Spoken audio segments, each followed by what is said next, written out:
Hey, what's up? Welcome back, subscribers. It's your girl Sab here. I've got a guest for today's episode of Suffering of Silence for National Domestic Violence Awareness Month. I have. Xavier.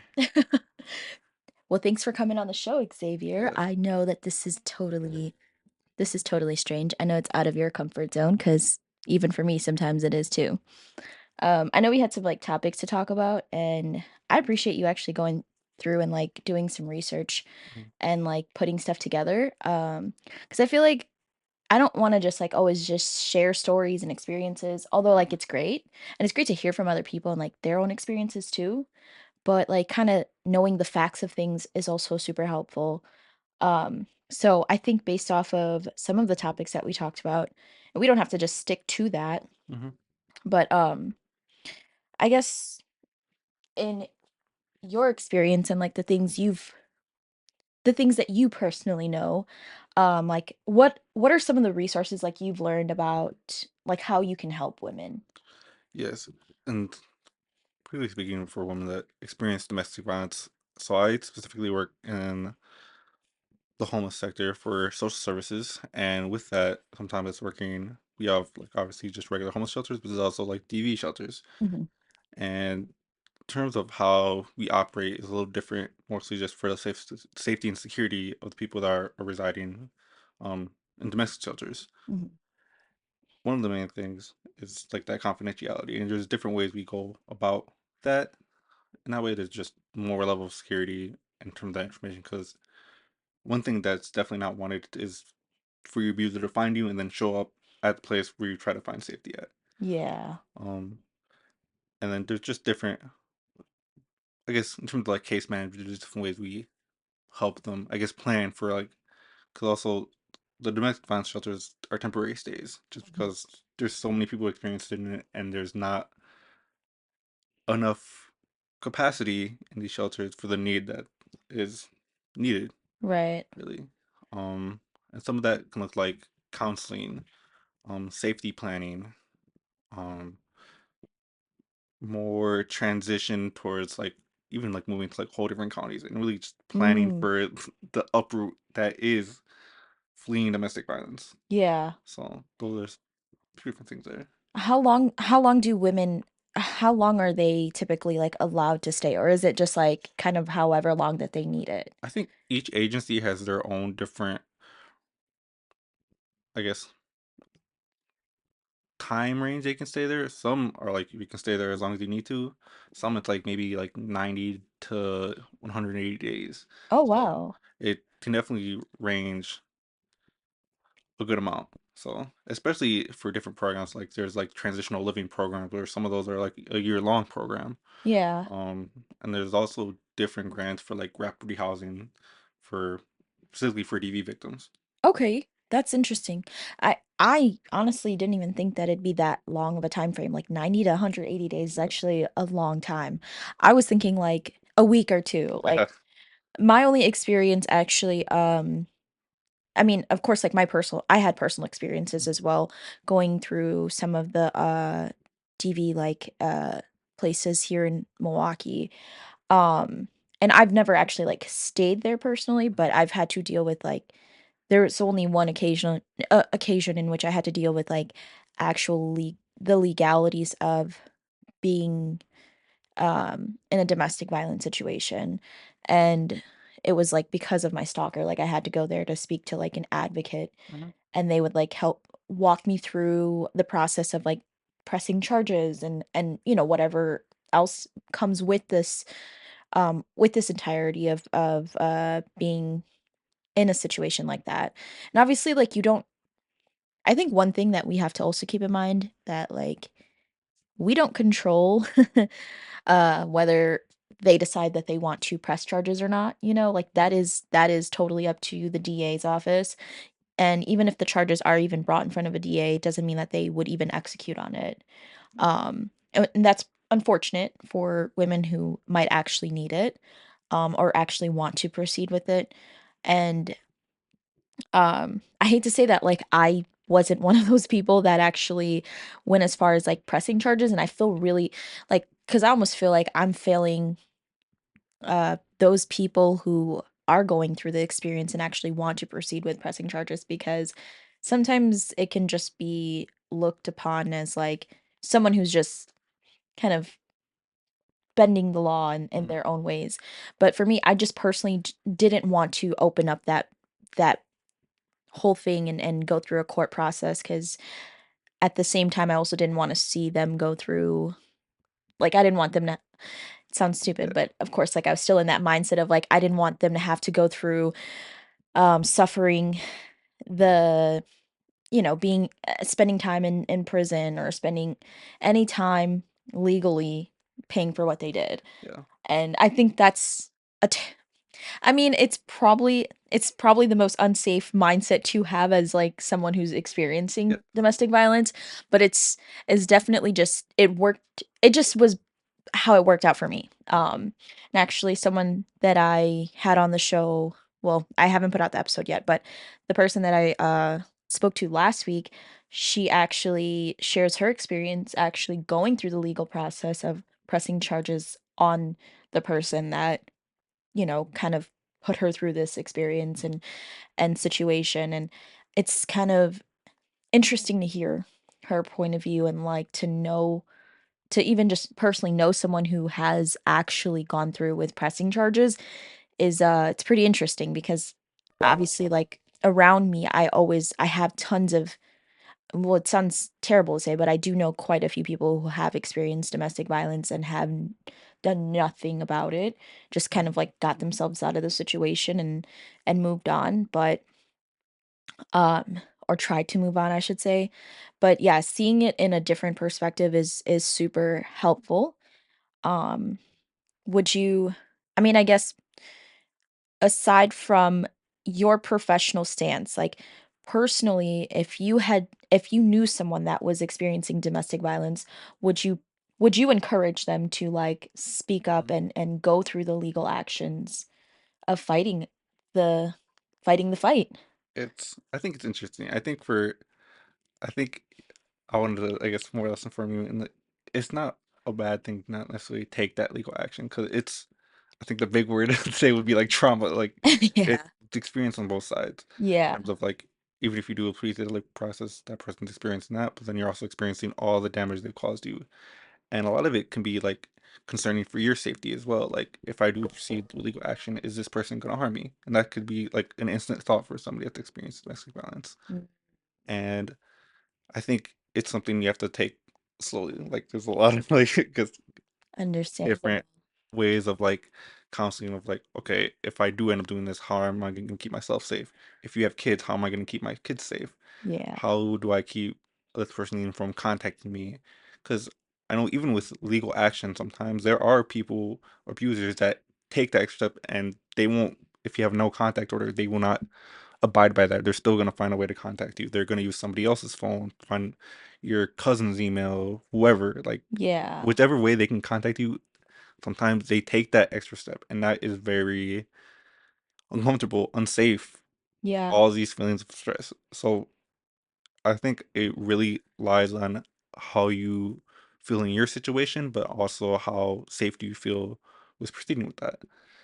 That's a perfect take, honestly, like, um I guess even being a person who's gone through it, I didn't even think about the fact that, like, you have to literally consider the fact that, like, you could be very much unsafe, um, by pressing charges, or, doing a testimony against this person, because and also, like, I guess one thing for me is, especially after talking to this person last week, um, she has kids, and, like, she has a child with her abuser, and with having a child with the abuser, it makes it a lot more difficult, not only to, like, co-parent, but also, having been in a co-parenting situation that's like, like, this person's with you all the time, and, like, this person is a part of your life in such a major way,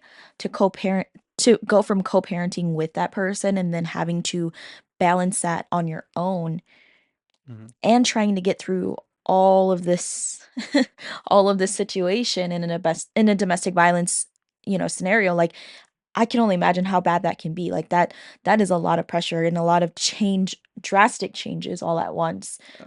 um, and, like, I know it's totally hard to I absolutely recognize that it's absolutely not the easiest thing to do, leaving a situation like that.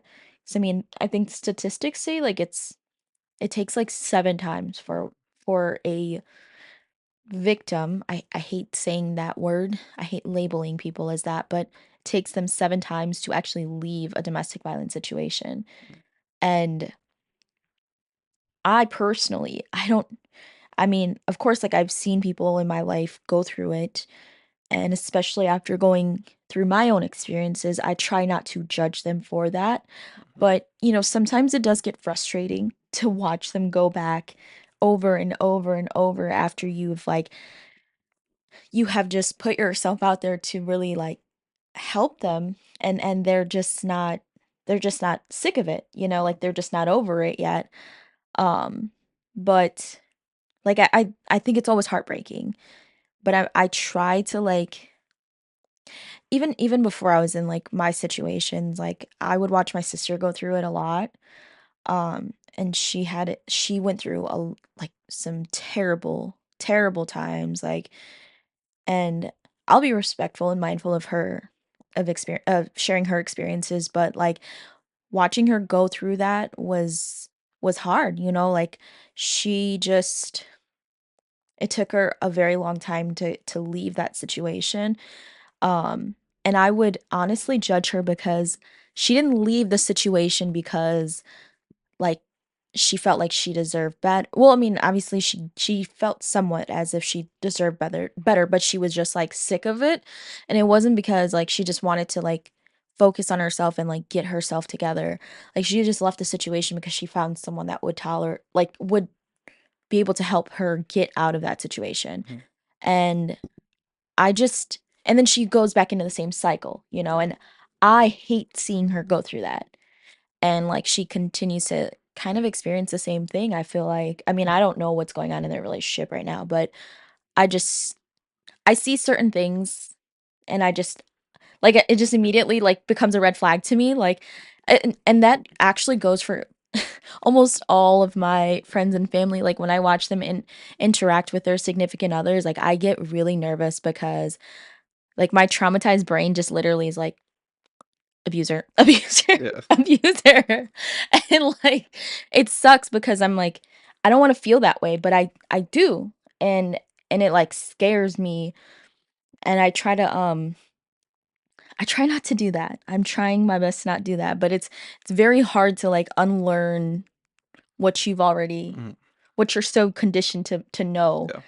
and I I I want to like, I wish I could be more active in actual, like, domestic violent, shelters and, like, I guess essentially in that space, Mhm. but I'm so scared that I won't be able to, like, handle it because my traumatized brain is just gonna be like I'm gonna get frustrated or overwhelmed with seeing people go back to the same situations, Yeah.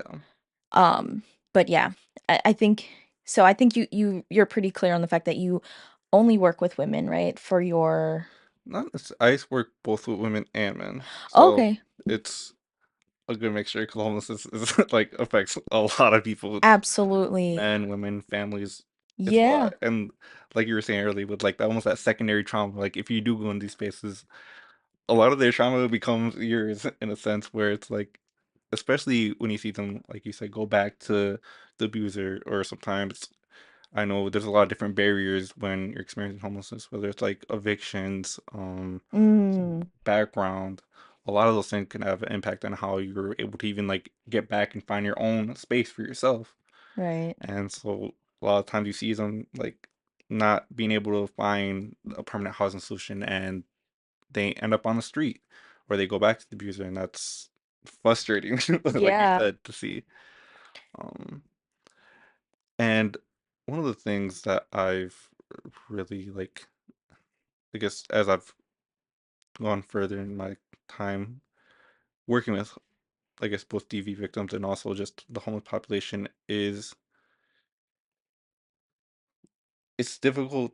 to get out of these situations when you're experiencing so much. Because there's also some aspects of your safety, but then a lot of times I think it's close to like 90% of the homeless population experience one form of like mental health, whether Mm, it's like depression, anxiety, some of it's PTSD, schizophrenia, personality disorders. Like there's so many different things that could be impacting, and yeah. they're all just trying to find a safe place to sleep. Yeah. Yeah, that's a definite major role for sure. Like, Mhm.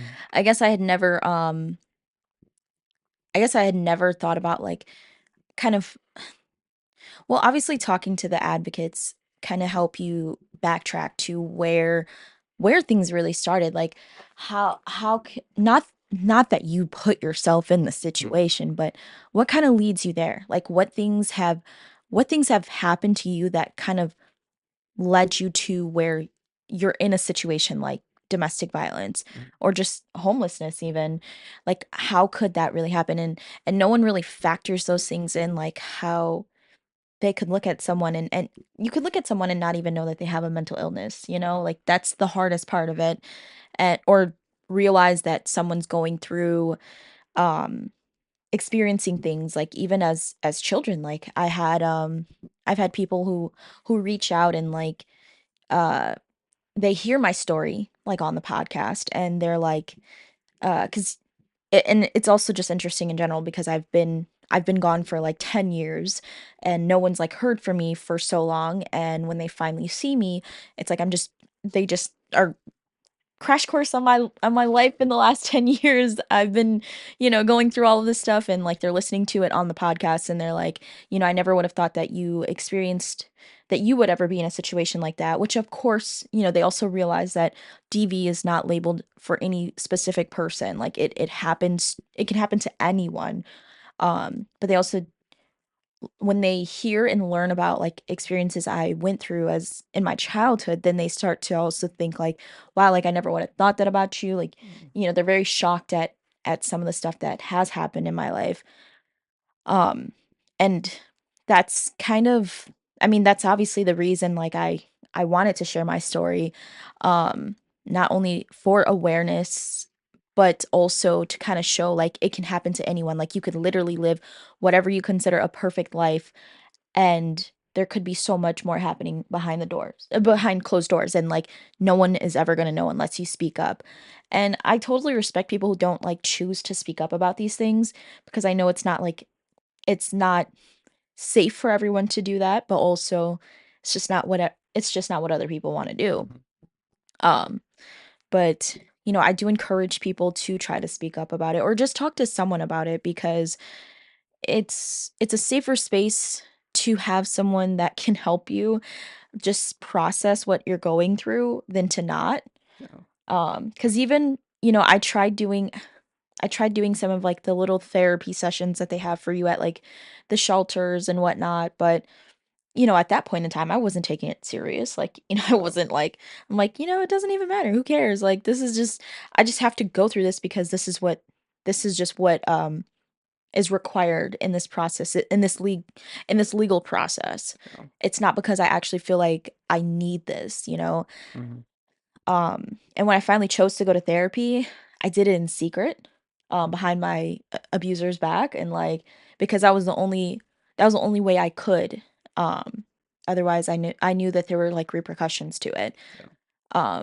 And I started it during, like, COVID because, I mean, it was all virtual at that point, Mhm. and, even just doing that, like, I was the I had to find any reason to escape, like, to leave the house, and I would just be like, "Oh, I'm gonna go to my mom's house or something," and I would literally park somewhere and take Mhm. my call with my therapist just to make sure, like, I was processing what was going on, like, because at some point I was just like, "I know I'm not going crazy, like, I'm being gaslit, am I not? Like, Mhm. there's no way that I feel this infuriated about a situation, and he's telling me that it's not a big deal."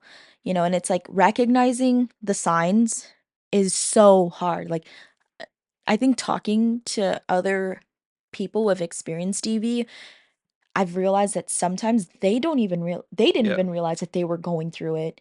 Even, you know, I think also some people think like I think some of the people I've talked to, they feel like, "Oh, you might have, you probably went through it worse than me." And I'm like, "It doesn't matter like if it's yeah. been worse or not. Like there is no comparison. It's just like you went through it and you probably just don't realize that you went through it. But also, trauma brain is a real thing. Like you literally it's like a cloud that just blurs your entire memory of what was going on during that time. Mhm. And it's just reminded me, like,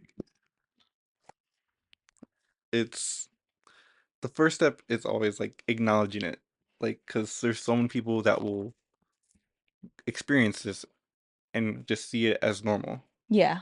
And one of the things you said earlier is like how do people get into these situations? Because Yeah. a lot of these situations start up normal, like where okay, this person you go like this somebody and it starts to lead to something else, Yeah. something more serious, and this person gives that pretty much almost like sometimes fantasy of they love you, and Mhm. I think that's what desires that all humans have. It's just to feel loved, Yeah. and that gets taken advantage of at a certain point, Yeah. and it flips where it's like, okay, this person loved me, but he's also like whether it's physically, emotionally, socially harming you, Mhm. and it just slowly and slowly, like more or less, almost like becomes that relationship. Yeah. And when you talk about like red flags, green flags in relationships, once you've like experienced like a bad relationship for so long, it becomes that normality. And then once somebody actually shows you like a green flag in a healthy relationship, that's like off-putting. Yeah. But people do not necessarily like that trauma brain that you speak of.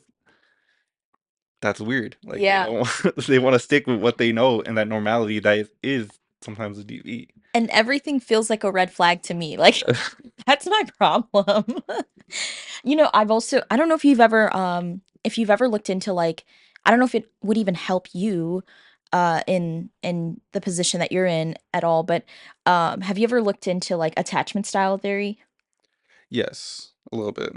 I was like so obsessed with it. Like I mean I still obsess over it a little bit. I sort of do, but I hyperfixated on it last year for a really long time because I was going through a really bad breakup at the time.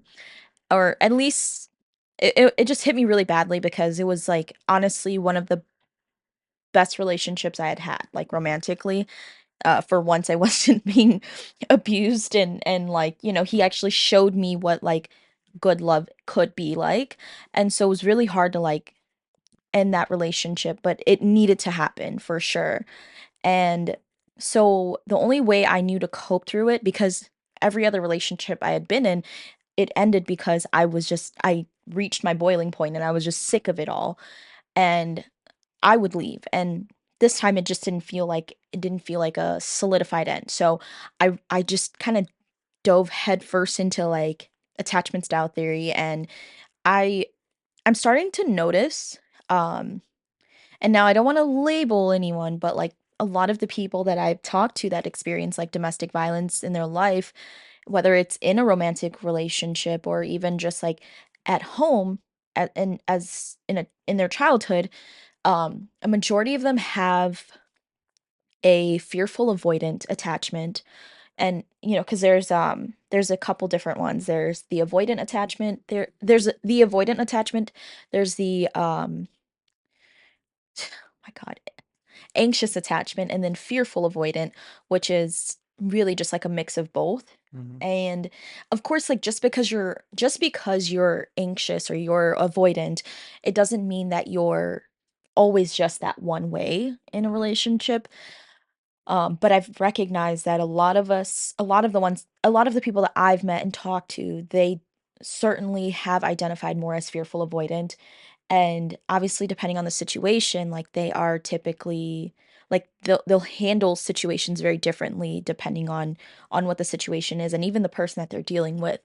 But I feel like it also goes into, the way you respond to trauma. Like, I think I don't know if you're familiar with it, but there's like 4 different responses to trauma, like, when abuse is happening, like, you either it's fight, flight, there's fawn, and then there's another one. Um, I don't know why it's blanking in my head right now, but I feel like when you're stuck in, like, that drama triangle, Mm, and you're always going through something in the drama triangle, like, you are responding in for me personally, I've responded in almost every single way, and, for a long time to feel like I was safe and to know that I wasn't going to get hurt, I would always respond in a fawn response, which is just to, like, oh, just try to satisfy their need, like, satisfy them, and, like, it's almost like a manipulation tactic. And I feel like that also made sense with my attachment style where, like, I would I would typically be very avoidant in relationships, but when it came to, like, my abusive relationship, like, I was super anxious because he would poke that part of me, and he mm, would bring out the part of me that, like, would be more people pleasing. And most of the time, a fearful avoidant is fearful avoidant because there's always so much going on around them, like, as a child, like, I don't know if my feelings are gonna get ignored or if, like, my feelings are not gonna get ignored, but Imma get my ass smacked, like, like something, I mean, maybe more drastic than that would even happen, so mhm, it kinda carries into just the way I interact with the world in general, and, like, it's difficult to it's difficult to still navigate situations, I think, for myself personally, like, I don't know I don't know how, like I don't trust I just have a hard time trusting things. yeah, So it's like your brain is just, like, always either super anxious or you totally just, even when you're avoidant even when you're going in a more avoidant mindset, like, you're actually, you're still anxious, you're just kinda dissociating from the situation because you don't know what's going on, mm, or you don't know what's going to happen next. So it all becomes like, I've just noticed, at least from the people I've talked to, is that our attachment styles are usually fearful avoidant. And I feel like understanding that about yourself can help a lot with, like, not allowing yourself into certain situations or certain spaces that make you feel one or the other. mhm, But also trying to work through it, of course, like, can't avoid everything forever, yeah, but it's something that I feel like has helped me a lot with, I guess just trauma, my own trauma, but also in what I'm doing now, like helping people work through their own trauma mm. as well. One of the things you made me think of just now was, like, the word control and how in relation to domestic violence, and one thing that I've always, like, just known for, like, DV is, like, how abuser pretty much tries to control the relationship, and so I'm just go through the line. So like socially, sometimes that's pulling you away from your friends, pulling you away from your family, pretty much any social connection. So then they have that control and power of who you spend your time with, Mhm, and who you pay more your attention to. Is it where you're pretty much to the point of isolated with this one other person because they've just are trying to control that relationship, which is unhealthy. Um, Emotionally, sometimes a way that they would handle control is maybe if there's like an argument or something that could be like yelling, shouting, cursing at you all these ways, but then coming back to say like, "Oh no, I was just in a mood. I was just upset. I really love you." Love bombing, all this other stuff, and really make you think like, "Am I crazy that he did this to me, or does he actually love me?" And that's very manipulative and unhealthy in that way too. And lastly, like physically, they're some type of way and they just cause you bodily harm. And that's just a way to make you fearful in general. So then you're scared of any talk back or confrontation with that person. So you're like, okay, if I do something actually about this, they're just going to continue to hurt me. yeah. And that's like three different ways of how people are controlling in those relationships in terms of relation to domestic violence. And that's how you get to that. I think also people forget that physical can it doesn't mean that they're like they're literally touching you, like it could also mean throwing Oh things, yeah. like not even just at you, but even just like throwing things in general, like when they're angry or when their emotions are really high. Hmm. Because even as like I've experienced that as well, like even in a like it doesn't even have to be a romantic relationship, you know, like I mean that happened a lot in my household. Like my dad would throw shit all the time when he's pissed off or like when he's upset, and it may not hit anyone, and it's not like he's throwing it at anyone specific, but that's really abusive and toxic Yeah. too. Making that environment unsafe. Exactly, exactly, and I think people forget that all the time is, like, it doesn't actually have to hit you Um, or Sometimes it could just be that person has a weapon, like, yeah, and they make it known to you, like, hey, I have this gun, I have this knife, I have this bat.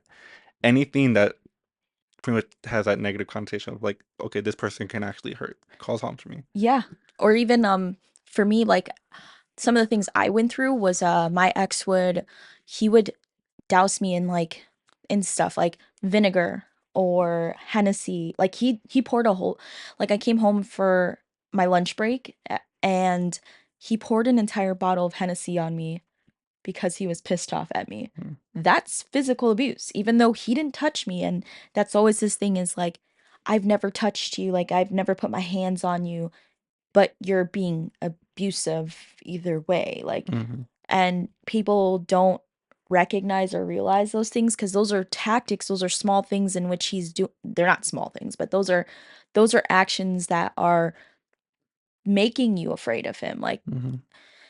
but yeah, I think being mindful of small stuff like that, and like also the point that you made earlier was about like when they would start off like moving. I feel like when people move so fast, like it Yeah, scares the hell out of me because I have the same, like, it's just ick.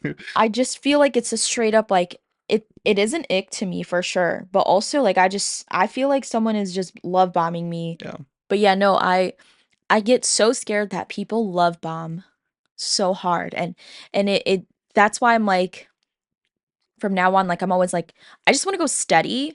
Like I know like a lot of people my age are like they're ready for marriage, they're married, they've got kids, you know, all that stuff, and like, I'm not in competition with you guys to get to that level, like, I wanna move steady, like, I'm not even gonna be ready to move in with anyone for years, like, I want to I just want something serious, something exclusive, and it's super hard to find that, I feel like, in this era. I don't know, like, who knows, it could change, but I feel like people are either very casual about things or they're very much too serious, and, like, being too serious scares the hell out of me. Like, I understand intention is important behind what you're doing, but, like, you don't it doesn't need to fast forward that quickly, like, I'm just it might just be because 'cause I'm very traumatized, but also, like, I feel like in general, like, people should just be aware of those things because, like, moving so fast with someone can really cause a lot of damage in the end, and you don't know someone, like, you don't know their intentions Mhm, until, like, it's almost too late, and I hate seeing that, like and I get it, like, when you're first dating someone, like, you sometimes you don't you want all of them all the time, like, you know, yeah, it's so hard to, like, wanna be away from each other, but it's so much healthier to have the space in between, like and my only problem is I'm trying to work through that in a way that's not because I'm avoidant, because I get that way and, like, I could go like, I could date someone and, like, I could literally be in a relationship and go a very long time without seeing my significant other and feel like that's okay, and mhm, it's literally just because, like, I start getting avoidant and I'm like, "I don't even want anything to do with you." But it gets really unhealthy because I start to it's all because I'm overthinking in my brain mhm, that, like, it's just too much. I don't want the love bombing to happen. But I guess, you know, I it's because 'cause I'm used to it as well from, like, my childhood. Like, my dad would do abusive things or, like, my parents in general would be abusive towards me and my siblings, and then we would just pretend like nothing happened, like, 5 minutes later, and mhm. we're all, like one big happy family, Yeah. like, we're all doing family stuff together, and I'm like, "But didn't you just, like, try to fuck me up, like, 5 minutes ago?" Like, Mhm. as funny as it sounds, and, like, I know that's an experience that many people have, and it's so normalized in our society, like, it's not okay, like, when you have kids, like, do you plan to do that to your kids? Like, do you plan to, uh, scare the living shit out of them, and then, like, 5 minutes later, pretend like everything's okay? And even if you talk about it, like, I don't feel like the conversation is productive, like, giving it just 5 minutes just to give space, like, I feel like you really need to, like, decompress Mhm. for a while and then actually come together and, like, talk about it, 'cause it takes I wonder if there's, like, a statistic that proves, like, how much time you should kinda take between things, but I think it goes for every like, it's different for every person, Yeah. but, like, that scares me because I feel like I might what if I'm that way with my kids, you know? Yeah. So I think for anything, like, trust is a big thing. Like, it's one thing that shouldn't be taken, I guess, lightly in a sense where it's like, especially when you experience DV, it's like it's so hard to trust other people after like in a relationship where you need that time to actually like develop. And when they do love bomb you, it's like, okay, you're kind of developing brick truck, but identifying that as like a red flag in the beginning is like something that's helpful to identify. mhm. Taking that time is really like it's needed just for yourself to feel safe and for that relationship just to stay healthy. And I think I know some people would sometimes respond with like, "Oh, like I'm not that person. I I'm not Joe Smith from your last relationship. Yeah. I'm Gary whatever. I'm Yeah. new, right?" Yeah. If people respond like that, but it's like there's trauma that you've experienced and if you want to take it slow, they have to respect that. Right.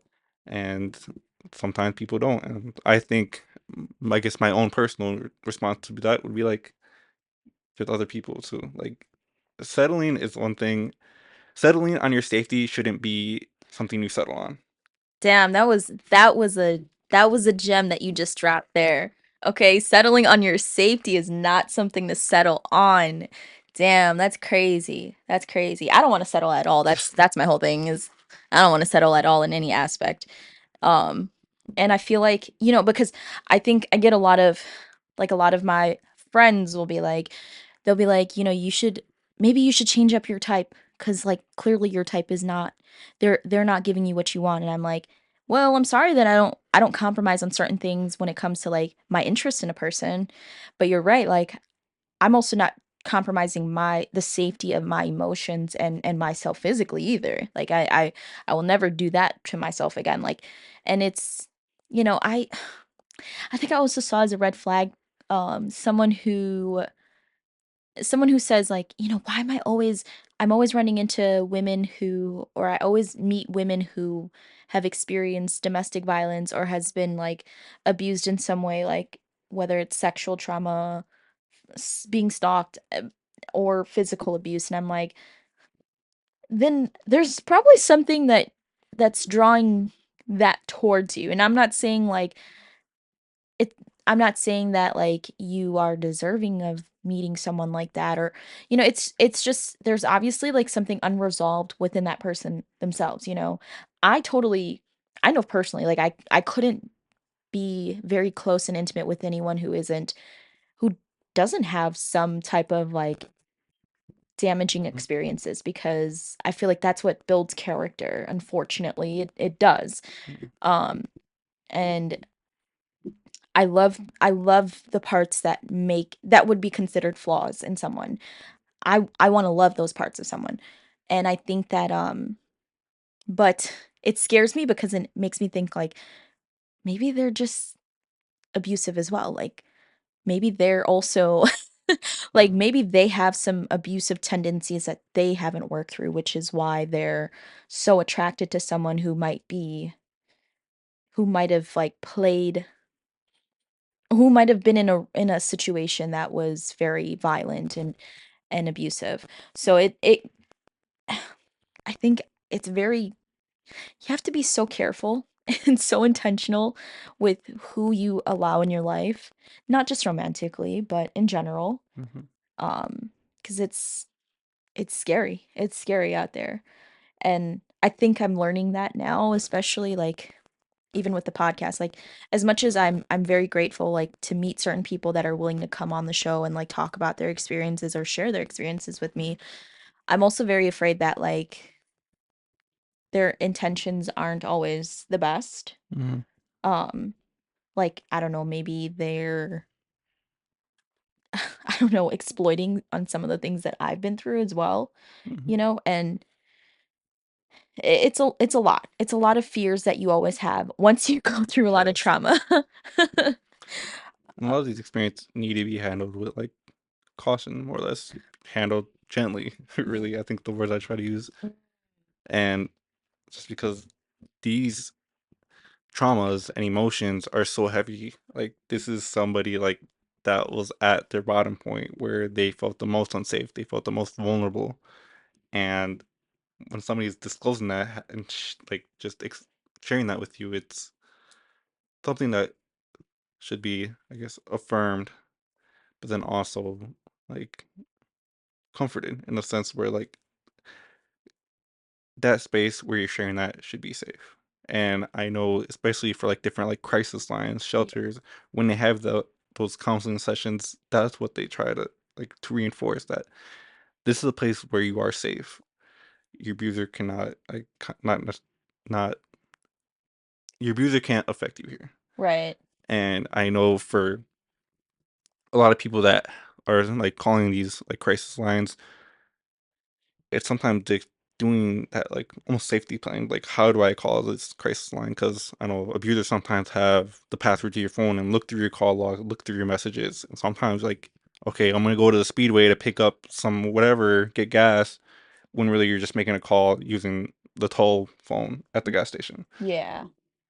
And it's doing like just small things like that, just to like where you can find that safety when you're unsafe, but then also like after the fact, dealing with that trauma, dealing with that experience in a way that's one both helpful for you, where you're not like damaging yourself because you're just like Yeah. blowing down all this trauma, but then also reflecting on it Yeah. and I guess moving on because that's something as hard as it is. It's something that is the aftermath of experiencing trauma is moving on. Yeah. And I mean, it's not like I want to say like I my whole identity revolves around my experience with domestic violence, but it played a huge role in my life and I could never I'm never going to downplay that. Um but it also has put me where I essentially where I've always been meant to be, which is here and Mhm, like speaking on it and like trying to bring awareness to people and like trying to make sure people are comfortable with using the resources that are available. Like it doesn't have to be just, just to come to me and like tell me your stuff, like I want people to understand that like it's always available. And mhm, I think also um a lot of the people I know in my life personally that have gone through domestic violence situations or still are experiencing it, like, um, you know, you know how people say like when you judge people, it's because you're or like when you're afraid that someone's judging you, it's because you're judging them. mhm, And I'm not saying this in a bad way, but a lot of the time we don't give ourselves grace when we're in situations like that. yeah, So we're not giving grace to other people when we see them going through those mhm, situations. So it's very, very hard because I know mentally like you're just not there for it. You're not there. But obviously everyone has their own demons to fight. yeah, And you just have to like I think that's the biggest thing is learning to give yourself the grace because then it opens you up, it opens your heart up to more like empathy and like mhm, understanding of other people like cuz everyone's situation is mhm, always different. And honestly like it's insane to me that there's people in this world that don't even make it out of these situations. yeah. And I think another like thing to add to that is when you deal with these situations too, because when you're in that state of crisis, when you're in, say, even if you're like drinking or on something, like that is not the time to deal with that. Sometimes it's just to focus on like maybe getting sober or focusing on the next day when you're not in crisis. Because Yeah. when you're in that crisis, you're focusing on only that thing that's right in front of you. You're not Yeah. able to make that productive step forward. So once you're out of that state, that's when you're like just doing that moving on step of like, okay, let me call the crisis line. Let me talk Yeah. to somebody about it. Maybe it's going to another person's house once you're like just sober and ready to like actually confront it. Because once you're in that space, you cannot like it's I guess not necessarily impossible. Like it's very very difficult to even handle a lot of those things because with that you're not thinking straight, so it's hard to even what's the word I'm looking for? Say what you're feeling, saying what you're Process experiencing, it. processing it, Yeah. and conveying this is what's happening to me. Yeah. And then once you get to that point, like no, for you, you said like moving on looks like advocacy and sharing some Yeah. of that. But that can also be some of the also other things you're doing, like identifying red flags, identifying green flags in those relationships. Yeah. And I think also, even to think about, the whole processing things part, like, because when you're going through the situation, like, it's a lot, like, it's a lot going on. I never thought about the substance part, like, because personally, like, I've never gone through abusing any substances. Mhm. Um, I mean, obviously, we've all had our fair share of fun in life. But I've never used substance in a way of, like, escaping Mhm. my problems, even though I guess it never dawned on me to do that, you Yeah. know? So, that's a good thing that's a good point to bring up because I never would have thought to be like, "Man, like, people, like, don't try to make drastic changes or decisions when you're in a domestic violence situation while you're under the influence of any Mhm. substance at all." Um, I guess I never really thought about that. Yeah. And especially too, like maybe not even like coping, but sometimes your abuser will like, okay, I'm handing you this bottle, you gotta finish it, or else like this is what happened, or like you're taking this pill with me, or whatever. And that's like another way of like them controlling you. So it's like, especially when it's stuff like that you can get like addicted to, like opioids or any other drug, like Yeah. it's so hard. Like once they get you and have you in that control, it's so hard to even like deal with the aftermath of that. That leads to a whole nother aspect of like what you have to deal with because now like maybe you're you're not just making the call to the crisis center, you're also making a call to the rehab center, the crisis center. Yeah. So Have you ever heard of this program? It's called CODA. hold on, I Yeah, don't think so. it's Codependencies Anonymous. I've talked about it a couple times on the podcast, but um I thought it might be a good resource maybe for you and what and the field Mm-hmm. that you're in. So it's just like Alcoholics Anonymous, Mm-hmm. but it's for codependency. And what's crazy is, like, I feel like there's so many people in this world that walk around codependent. I mean, I know I'm still codependent to a certain extent, and I'm trying to break that codependency and earn myself a secure attachment. Um, but I feel like codependency is probably one of the biggest, like, that's a good starting point to kind of getting yourself to a healthier space, to never put yourself in to not put yourself in more violent situations. And it doesn't have to be domestic violence. Like, I think just in general, how you interact with the world as a person, it the codependency meetings could truly help. And like, I mean, I know it takes a lot even to get people to speak up about their DV, but maybe because it's actually like a nonprofit organization, and you guys maybe could even look into it and see if it's something that you guys would even find interest in, like, advocating for, and, like, bringing it as a resource for the people that you work with. Mm-hmm. Um, because I honestly I didn't even think about it as far as, like, my DV situation, but just I was like, "Why am I so, like," I'm like, "Something's just gotta change for me in general." Like, I don't know, like, this is just getting to be too much. But I personally wanted to bring those programs to, like, the inner city because we don't really have a lot of those meetings in the inner city.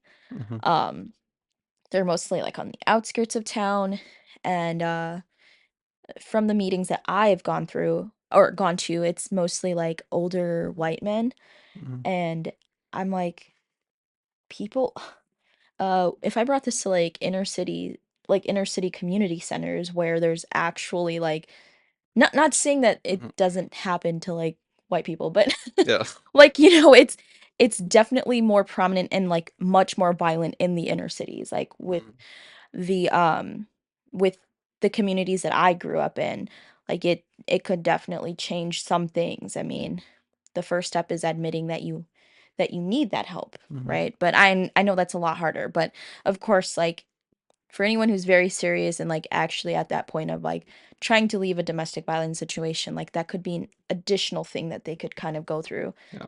Um, but yeah, like, I kinda just thought of that because we were talking about substance abuse and Yeah. whatnot. Because man, if there's if there's things for substance abuse, there should be things like that for mental, like mental illnesses of sorts, you Mhm. know? Um, and what's crazy is, like, some of the men that were there were actual, like, abusers. Mhm. So that kinda scared me. So that's kinda why, like, Yeah. I stopped going. But that is something to keep in mind as well. No. I I'm gonna think the world of just, like, DV homelessness is so, like, layered in the sense that there's, like one of the things I do with a lot of the people I work with are a thing called eco maps, which pretty much gives to like a social work tool, a little toolbox, and it's pretty much relating yourself to your not only your interpersonal but intrapersonal uh surrounding Mhm, pretty much. So okay, I'm experiencing outlines what your stresses are in your life, what your supports are in your life, mhm, and sometimes clients don't know like what am I experiencing, and it's just like circles and circles of what they're experiencing. Like sometimes it's identifying, okay, I have DV with this person and this is a stress, but I also worry about how my children are in school and a co-parenting, and that could be a whole nother scenario. And let's say like, oh, another thing is in recovery. I'm mm, also looking for housing, but I have an eviction, I have background, yeah, and like sometimes just identifying and actually having a visual representation is so helpful to actually like understand, okay, this is all what's happening on my life currently. I guess not everything, but like all on a piece of paper, and I can actually visually see like how this connects to myself. yeah. So, I think also the hardest part is, like, being honest with yourself. yeah. 'Cause, like, once you're actually honest with yourself, that's when you're like, "Yeah, I'm actually done with this, like, I really wanna get out of this situation."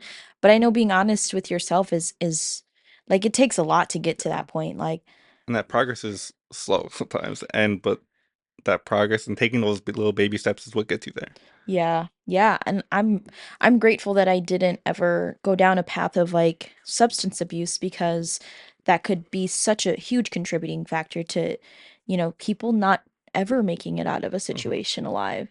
But also even, one thing I've always, like, been super grateful for is the fact that I've always been able to maintain, like, a good job and, like, I was able to, like, at least build some type of career path. Hmm. And, when I look at other not that I compare myself, but when I look at other people who've experienced, domestic violence situations, they do not like, they're not able to even, like, maintain a job or, Hmm. even have a career of any sorts because their abuser was controlling every single thing. Or even if even if even if they're not, like, literally there controlling where you're going and when you're going, the fact that they do certain things like, I don't know, pick an argument with you or, like, my abuser would, like if I'm sleeping, um, he would be up, like, all night and stuff, doing whatever he's doing, talking to other girls, I don't Hmm. know, whatever. And, like, in the middle of the night, like, in the middle of my sleep, he'll, like, mess with me, like, he'll throw things at me, like, it may be, like, small stuff, Hmm. or he'll just do little things to, like, scare me out of my sleep, Yeah. and I wouldn't be able to go back to sleep because now I'm scared, and now I'm, like Hmm. totally flustered. And so because I'm not getting a proper amount of sleep, I'm not performing my best at work, or like I can't go to work. Yeah. And it could be 10 times worse for other people, and to think about that is also such an insane thing because like I'm like, man, I really when I look at my situation, I literally am like, I made it out. I made it out, my situation wasn't even as bad as it was. But that's also me like trying to downplay what actually really happened to me. Mhm. And I think I hear that a lot when I talk to people about their situations, is like they feel like they didn't actually go through too much. But I think it's just because they're still working through processing what actually happened to them and how badly it does affect them. And I think part of the healing process definitely has to do with being completely honest with yourself about what's happened, because if you don't accept that ugly part of it, like you're just you're just going to keep avoiding it and never process and work through those emotions yourself. Mhm. And it can it can get really ugly. And you're just going to like kind of go down the same cycle again and not realize it. Mhm. And I think a lot of people come to the point where it's almost like they're numb by the situation they're in, where like they're kind of just experiencing it just because they feel like they're stuck there, and the abuse is almost reinforced that they're stuck there. They have Yeah. control of them, and sometimes it leads to like it's almost a lifetime thing, Yeah. unfortunately. And sometimes it comes to the point where abusers kill the victims, and that's I guess in my work that's like where it hurts like the most, where it's like Mhm. especially when you're able to identify these things, it's like I think as providers, all we can really do is say, "Hey, I see you're experiencing this, Yeah. and like when you are ready for that help, we are here for you." And Yeah. we always tell them like, "Do not hesitate to reach out. We Yeah. want you to reach out. We want to help you, especially when identified." Because the worst thing to experience is seeing your client pass, especially if it's related to violence. It's like it like, but unfortunately, it happens like a lot, like Yeah. or at least not, I guess, related for like TV related, but also like in my experience with being like the homosexual, like Yeah. sometimes people are on the street and like, oh, he died last week because it's cold. We're in Wisconsin, like Yeah. our winters are not the easiest. So, Right. That's insane. I I'm grateful enough that like I didn't get to that point, of course, and mhm, like I personally haven't met anyone that has gotten to, well, I did see an experience like that as a kid. Someone a little bit more distant, like my mhm, first cousin, um like basically had like an ex-girlfriend that he still was friends with, and mhm, she was actually murdered because of a domestic violence situation yeah, after they had broken up and whatnot. And like because they were still so close, and like she was still close with like his sister and everything, it like hit my family kind of hard. But just knowing like situations like that could still like just happen, like I don't know if that even gets reported out as often anymore. Like I mean, I also don't really watch the news, and I feel like at least my algorithm on the internet doesn't really bring me across like news like mhm, that. But to think of that is crazy because I almost didn't make it out of my own situation, not just because he was violent to me and like he's threatened my life, and like I've been dragged out of a car, like I've been gun pointed to my head multiple times, like but more so like even my own thoughts. mhm, Like I've always struggled with like suicidal thoughts and tendencies as a kid, and like to be in that terrible of a situation, mhm, damn well that was like the first thought I had going through yeah, my mind was like, if he doesn't take my life, I'm taking my own life. It just is like your mind goes to places that it should never go because the manipulation has gotten to that point. mhm, And it kind of like it's very disheartening to know that there's people out there that can't fight that battle. yeah, And like I can only imagine. I think what hurts more is, like, knowing that a lot of these people have kids with their abusers. Hmm. I just I think one of the things I've confronted with that too is like sometimes if, let's say, you're the victim and you're out of the house, but your abuser still has your child, it's like in terms of how do you co-parent, that becomes a big like question of like, okay, I think like, do I try to get my kid out of there, have him with me, or like do they have custody of him? And it's like sometimes that legal process of who has custody of the child, and it just becomes so difficult because when you're the victim, it's like your abuser has almost like control of your child. It's like Yeah, if you do something, since they've caused harm to you, are they going to cause harm to your child? right. That just becomes a thought, and that is like a realistic possibility and something like that is considered, especially like when it comes to like safety planning. That's like who you're trying to keep safe, and that sometimes extends to your child, other loved one, like maybe a new significant other that you have. So, So, when a victim is going through, like, let's say, these programs and these, mhm, through these uh, yeah, basically going through these programs to start speaking to someone and, like, actually, um start the process of, like, safety planning and, like, trying to essentially find their escape, right? And let's say, like, they still go back to their abuser, let's say, and, they have kids or something, and, um, if they're putting this plan into motion and well, basically, my question is just, like, um, let's say they do go back, right? yeah, And then something happens with the abuser where, I don't know, maybe they get into another argument, another physical fight or something, and then the cops are called again. Have you guys had to be put in situations where you've had to, like, I don't know, testify in court or, like, provide court documentation? Or does I anything that you do at the, like, I don't know if you can answer this question, but anything you do at the agency level that is going to help your yeah, person advocate for themselves in the law? I specifically have never gone through any of those situations, but I think that would definitely be a better question for like a DVHC person. But Sure. I think some of the things like in terms of like as case management or when you talk to somebody at crisis line, when you start doing some of that safety planning, Mhm. a lot of it's going to be like what can you do for yourself, and obviously legal advocacy could be a part of that as well. Mhm. Um, but some of it, it's like I don't want to just say simple things, but like some of the things you think of, like having a go bag, having your phone, having your charger, like your necessities that you need, like where you can just pick up and go. Yeah.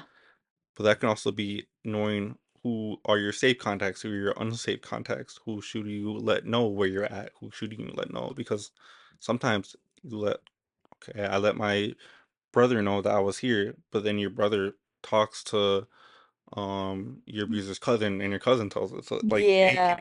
like information can get out that easily sometimes, and just being aware of okay, like if I do tell this person, they cannot tell this to anybody else because Yeah. it puts your own self at a risk of safety.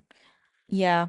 I guess, yeah, I should ask someone, like, more in a in Yeah. detail here, because, like, I just wonder that, like, because you know how, so, like, one thing about, like, even when I was going through my stalker situation, it was like, you have to have, like, a lot of, like, all the times that you report things or you call the police about things, like, do those things actually, like, even if they're just there to take a simple report, like, Mhm.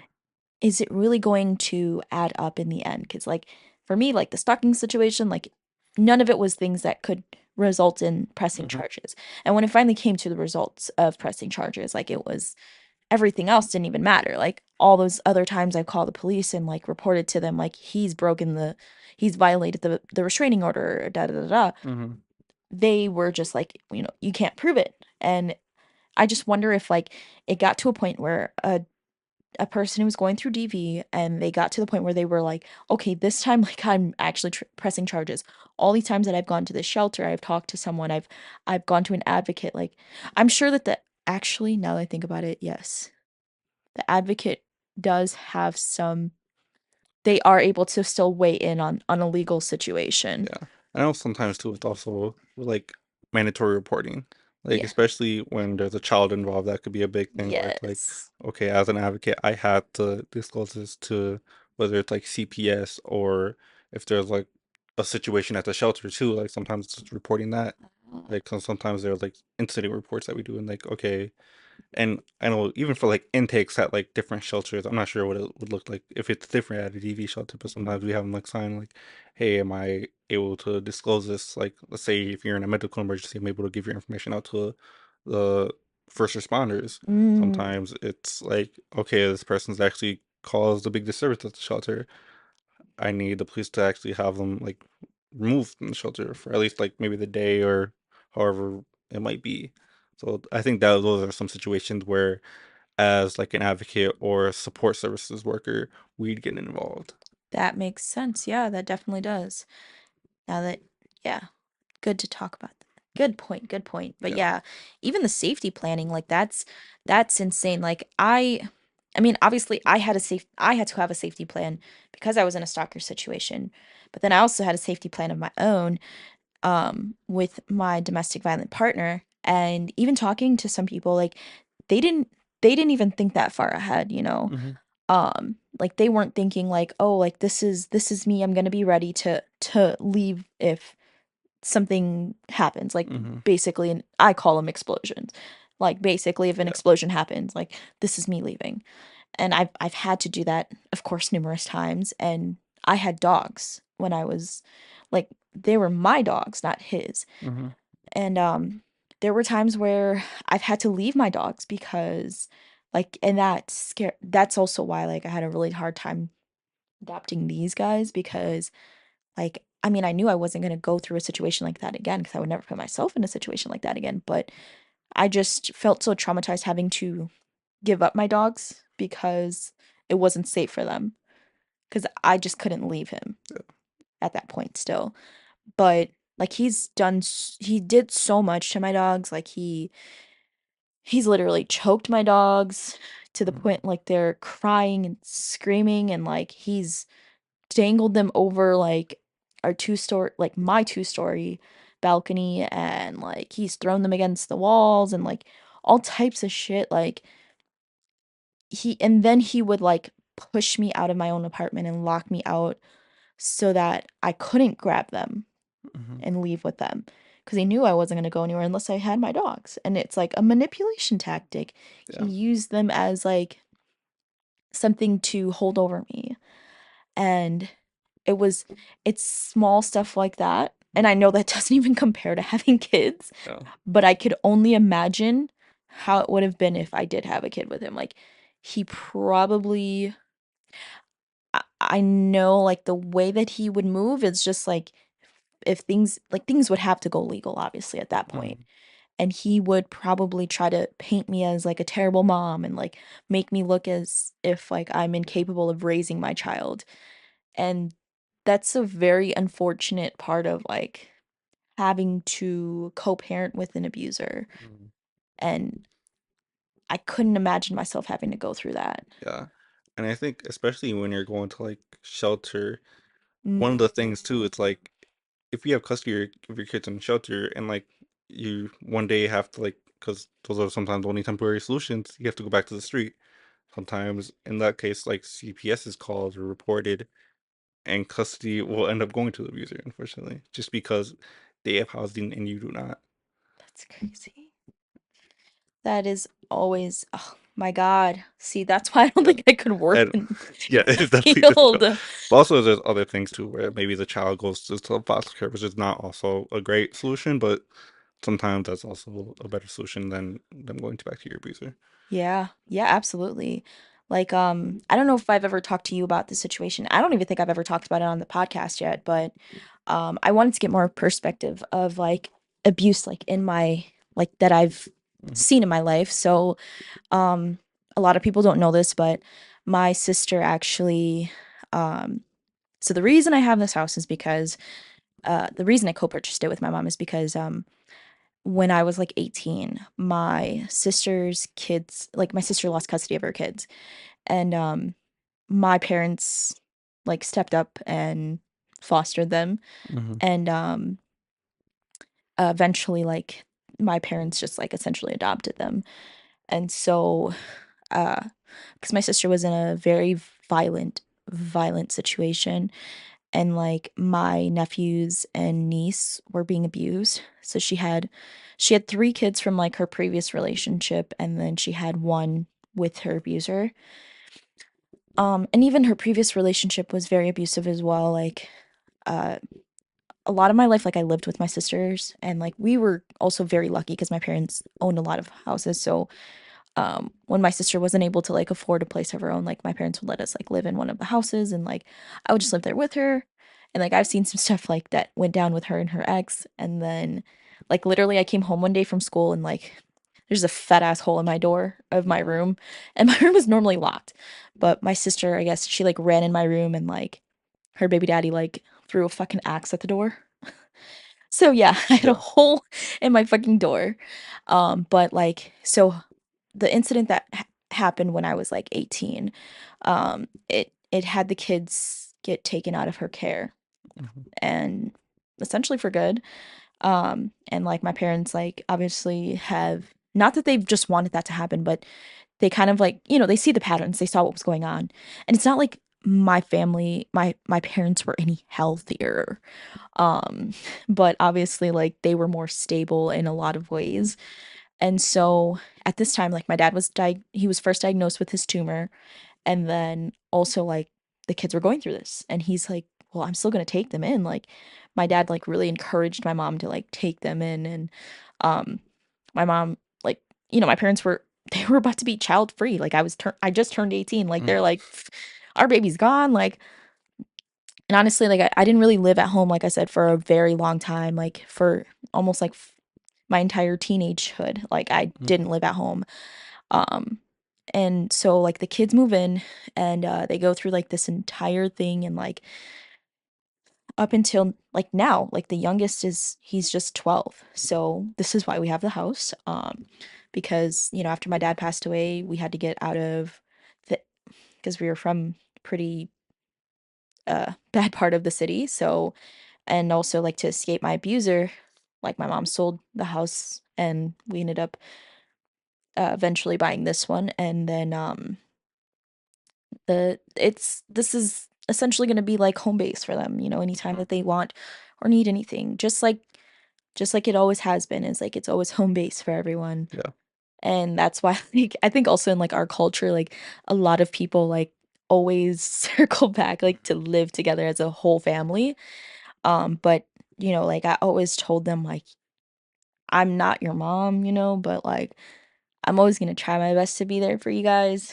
Um And, like, after I got out of that relationship, I kinda took a lot of time to, like, focus on, like, my family again, and, like, but then I started to avoid, like, what was really going on inside my head, and, like, actually facing, like, what was causing me, like, trauma, and I became more selfish with my time, and, like, the 3 older ones, like, they're all 18 and up now, Mhm. so I don't even actually have to they like, I don't have to take care of them anymore, nor does my mom.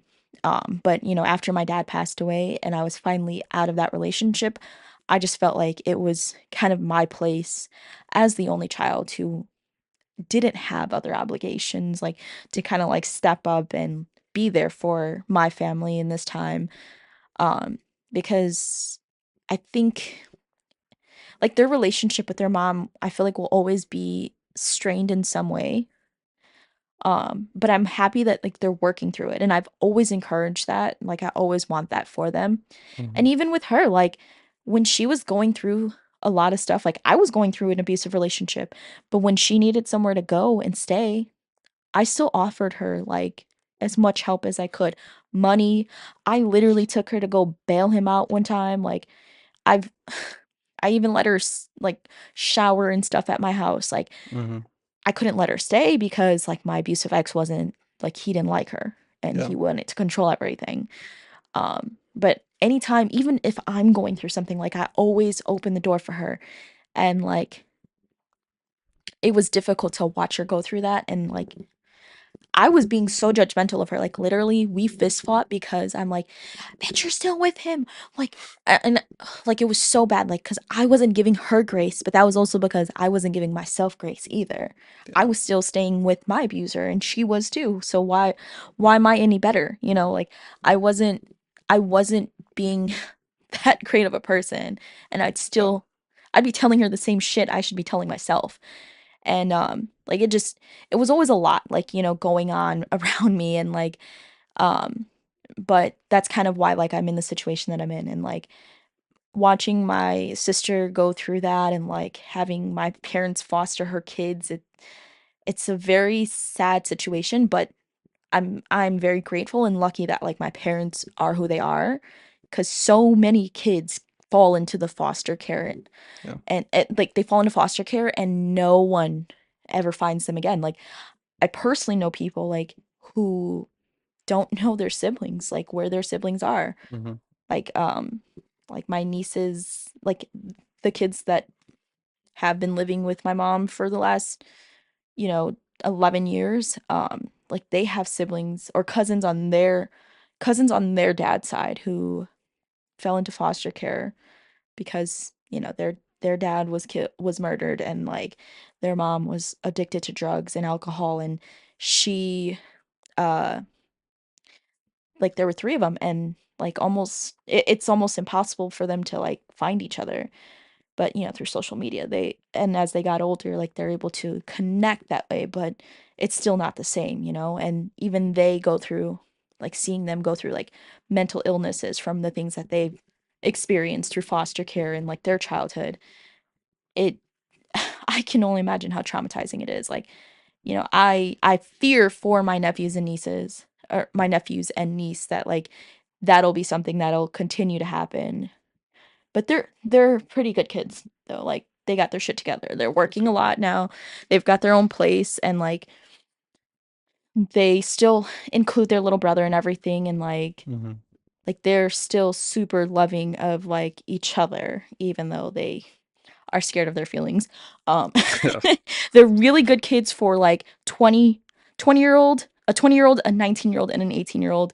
Like they have their shit together. They've got a car, they've got a place of their own, and like I Hmm. know a lot of it has to do with like the privileges of like having the family that we have, but also, like to know what they actually went through. Like I'm proud that like even though I played the smallest part in it, like I'm proud to know like they actually have their shit together after all of this. But yeah, that's my personal experience with Yeah. seeing people go through DV and like losing custody of their kids, because it's hard. It's a hard Definitely. watch for sure. Well, one thing I wanted to transition to was, I guess, identifying and like having those conversations towards, I guess, whether it's like loved ones, friends, of like identifying and asking those questions. Are you in this situation, and do you want to have this conversation of domestic violence? Mm, Because I think that first step before you even like reach out to like a victim services agency is acknowledging it, because that's how you get to that first phone call, that first visit, going to that resource fair, community fair, whatever it may be, to getting that help to getting out of your situation, yeah. whatever that might be. And so some of the things I personally like ask for my clients or guests are, and simple. One of the things we ask is like, are you a victim of domestic sexual violence or human trafficking? Because all that like domestic violence is not just like in your relationship, but that can also be sexual abuse, human trafficking, because that is a reality of the world we live in. Mm, Um, and if that answer is yes, like when was the last experience? Is this recent? Was this in the past when you were younger? 'Cause that can all play a factor too. Of like, okay, this person's experienced it, but they're out of it at that point. After that, let's say like if it's recent, and sometimes are you currently fleeing that domestic violence? Sometimes it's no, sometimes it's yes. And if it's yes, we try to figure out like what their situation is. And I guess also fleeing can be identified. It's more like almost like self-reported in a sense, where it's like you make the decision, yes, I'm trying to flee the situation, or no, I'm not fleeing the situation at the moment. And moving past that, it's like that attempts of how many times have you left your or tried to leave or attempted to leave your situation. Mhm. And attempts are also like in that like self-reported category. It's like of sometimes it's as simple as like, okay, I have my I today I packed my go bag, but I couldn't get that effort to like leave the Mhm. door, leave that space, because let's say like you have nowhere to go. I wasn't able to get into shelter that day. It's cold outside. I had a bad day today. It could be as simple as that. Yeah. Um, but that's all that like there's steps that like you said there's on average it's 7 times to Mhm. actually like leave your situation. So small steps is what we small steps towards leaving is what we ask. But Yeah. identifying how many times is always a good like thing to ask just because we know like how like recent it is more or less. Yeah. Um what's the next one? I'm trying to think of like I'm just going through my intake a little bit of what's another thing we ask. If like especially for since I'm like specifically related to homelessness, Mhm. since I don't not necessarily like a provider for DV specifically, Yeah. um one thing we ask is do you want a referral to a DV agency? Because sometimes like agencies have connections with other agencies, like, Right, and right. we're always happy to like if we cannot provide a service, we know somebody that does. Yeah. And one of those things is DV. It's like, okay, I might not be the best person to handle this, but they're the professionals. They can handle this to the best extent. Yeah. And sometimes it's, I like I am not a counselor. I am not uh legal advocacy. I am not. I cannot be your advocate for these things, but they are. Um, and then additionally, we go in our assessment that we have, we go a little deeper sometimes too, like of how unsafe or safe your situation is. So one of the things we ask is, are there any point in time has your abuser like made you or force you to like sell whether it's yourself, drugs, um, to make some sort of like money. So like it's like prostitution in a way. Another thing we would ask is has this person caused you bodily harm? Has this person made comments saying that they'll kill themselves, you, family members, pets, anybody that has meaning to you? Like that is a like another way we identify domestic violence. Yeah. Let me try. I know there's a few more. Wait a second. Um, what's another thing? Does this person have access to a weapon? Like that's Yes. another identifier of like Heard that a lot. if this person has access to a weapon, we want to make sure you are safe. So it's like something we want to know, like in what ways can we identify danger? So then that can also lead to like, okay, so now that we identified this, how can we make this into your safety plan? Yeah. So that's like, I guess that there's a lot of questions you guys need to like. It's questions you don't really think of when you're like in the moment, but those are questions that try to we use to identify what are your needs, how can we safety plan better to your specific situation because all situations are different. So it's a lot in that. Yeah, it definitely is, and I do remember hearing that a lot. And it's crazy. Yeah. Like, 'cause honestly, small stuff can really develop really quickly. Like, even using my stalker situation as an example. My stalker is an ex of mine, and like Mhm, eventually, like his new girlfriend, actually baby mama, mhm, reached out to me and like I I was with my abusive ex at the time and he controlled everything. So he saw the messages before I even did. mhm, Years later, like a year ago, I mean, I read these messages are from like almost 10 years ago. I read the messages from her and she was basically telling me about how he would make her sell her body for mhm, money. And I was just appalled because like yeah, he did things to me that like were abusive and like the reason that were legitimate for the restraining order, you mhm, know.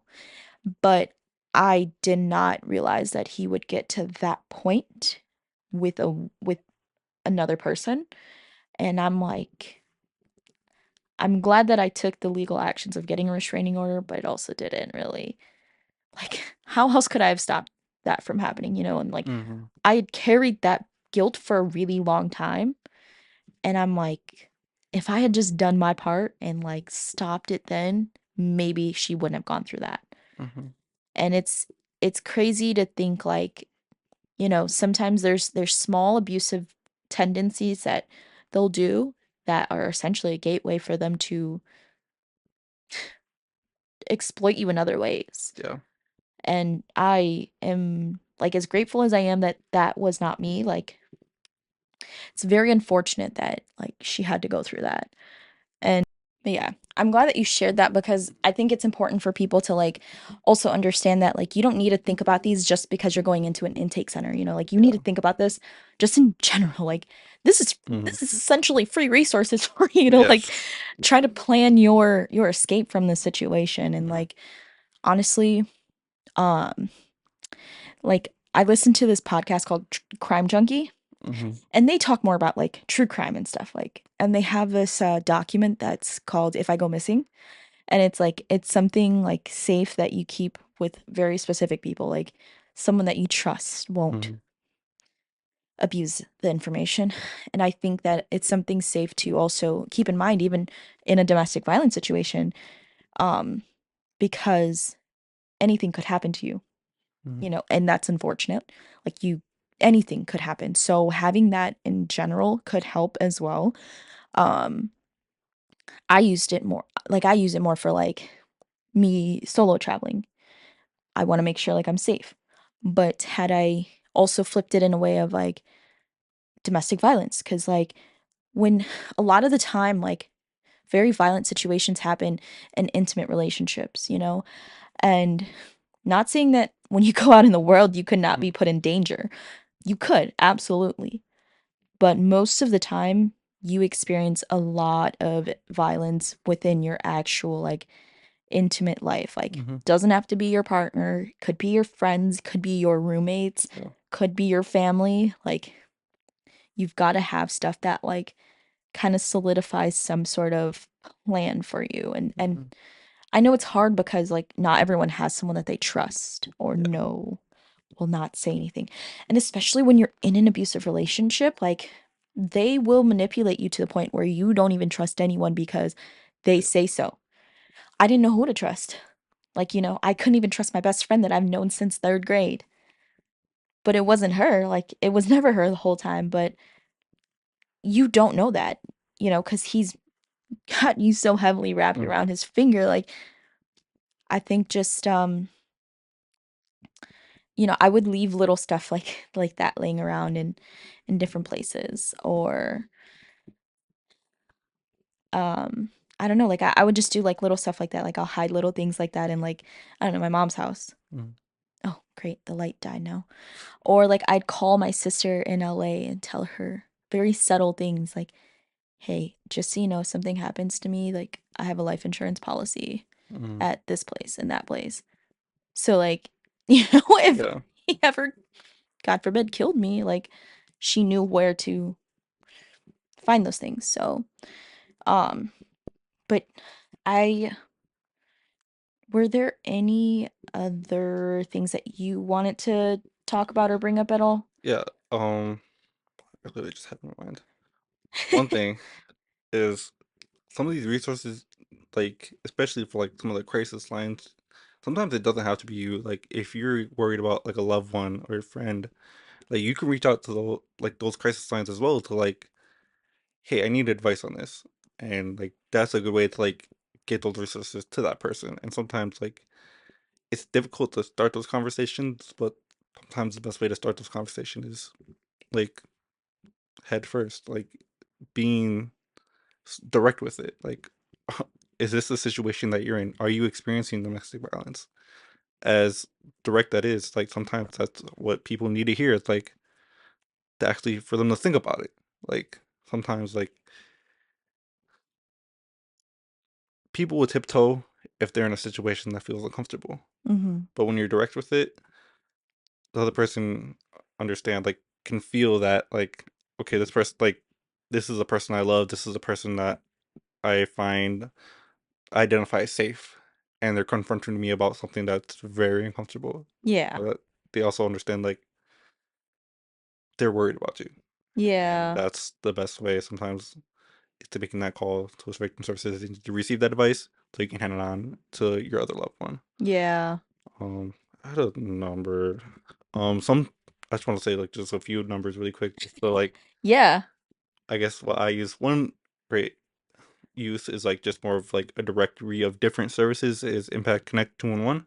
So it's Okay. like literally on your phone dial 211. That's like a great way to just get connected with resources, whether Oh, in nice. Milwaukee, or outside of like Milwaukee, so like in rural areas even too, like Impact 211 can help you get connected. And there's just a connection to other resources, really. Yeah. Um, Additionally, there's like the national hotlines for domestic violence. Let me find it really quick. The hotline, right? Yes. I have it. Let's see. It's 800-799-7233. Yep. Yep. And then you can also text begin to 88788, or you can go to their website, thehotline.org, and chat with someone there. I actually did that because I was scared he would find like the text Mhm. messages. And I use the hotline, and honestly, it doesn't even have to be because you're like trying to escape. Like literally, you just use it as a resource to figure out like, Yeah. are you actually going through this experience? Like, Mhm. and it helps you just kind of process what's going on in the moment. Yeah. And don't ever feel like bad to like reach out to these resources. Like as providers, we want to reach out to you. We want to hear what you're going through and how figure out what the best way we can go about your situation and help you out. Because that is literally our jobs. Like Yeah. we want you to come access services. Because that's like I know a lot of like different agencies like want to like end pretty much like domestic violence, end homelessness, and drug abuse, anything else like that is like literally our goal. So it's Yeah. like reach out. Yeah. Yeah, for sure. I think it's always fear and Yeah, shame in reaching out for help, but it's okay to yeah, because you have to. yeah. Especially in those situations, like you want to affirm you in those feelings, like because DV is nothing anybody should be experiencing, but it just is. Yeah. And to be in a situation where you're feeling unsafe, you're shameful, embarrassed, we will take you as you are, and we will deal with those emotions as much as we will deal with your situation. Yeah. And this is probably not the healthiest advice, but I always say, like, they're already making you feel your worst. Hmm. So, are you really going to feel any worse by talking to someone that can actually help you with the right resources Yeah, to get out of those situations? Like there is no there is no more shame in that. Like cuz it's shame in being abused and being treated less than mhm, what you deserve. So, just speak up. yeah, Like, no one needs to know either. No one needs to know what yes, what you're going through outside of people who can actually get you back on your feet. hmm, People who can actually give you the healthy resources. hmm. And even as like, even if you're embarrassed, like maybe your information's gonna go out. Like a lot of like pretty much every domestic violence every agency, I would not be surprised, has some form of like confidentiality policy that all of their advocates sign Yeah. when they are hired. It's like they every agency takes that seriously, regardless of where you're at. We will keep all your information to ourselves.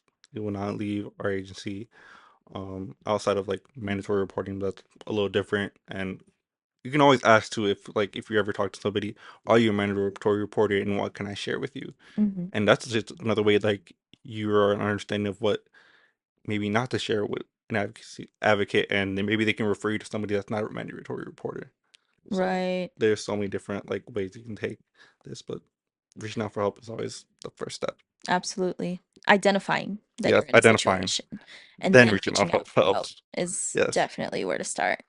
But yeah, it was good to have you on. And you brought a lot of good resources and yes, insight from like point of views that I would never have thought. Yeah. So I'm really glad that you did actually come on and like share that.